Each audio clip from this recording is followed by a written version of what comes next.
உட்காந்தாச்சு. மெலினா உட்கார வச்சாச்சு. உட்காந்துட்டியம்மா.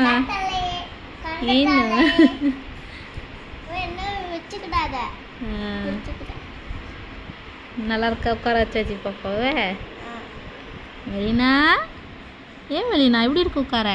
அண்ணா சின்ன வயசுல எங்களை எப்படி உட்கார வச்சுக்க தெரியுமா? பின்னாடி ஒரு தழுவாணி, அதுக்கப்புறம் முன்னாடி ஒரு மூணு தழுவாணி, இப்படி நல்லா விரிச்சு வச்சுட்டீங்க. அதுக்கப்புறம் அங்கே ஒன்று தழுவாணி விரிச்சு வச்சு. இப்போமா அவளுக்கு எல்லா இடத்துலையும் தலைவாணி தான் வச்சிருக்கு. எல்லா இடத்துலையும் ஒரு எத்தனை தலைவாணி வச்சிருக்கு மெலினாவை. மெலினா இன்னும் பின்னாடி ஒரு தலைவாணி, இங்கே ஒரு தலைவாணி, இங்கே ஒரு தலைவாணி, அங்கே ஒரு தலைவாணி வச்சாச்சு. இப்போதான் பாப்பா விழமாட்டா. மெலினா நல்லா இருக்கா? நல்லா இருக்கா?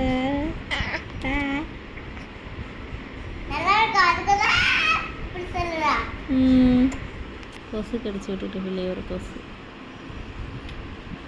தம்பிட்டியே.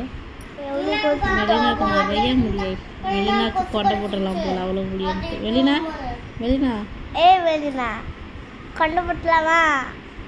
வலிக்கு இப்போ கொண்டு போட்டேன். ஆனால் நிறையா தான் இருக்கு. மெலினா இங்கே பாரு, இங்கே பாரு, இங்கே கோவத்தில் இருக்கா போல இருக்கு. கோவத்துலேயே இருக்க. உட்கார வச்சுட்டோம்மா, உட்கார வச்சுட்டோம்மா. கீழே கால் இருக்கு, அமுக்கக்கூடாது தலைவாணிய. அம்மா அப்படி ஃபேமஸ்க்கு போட்டு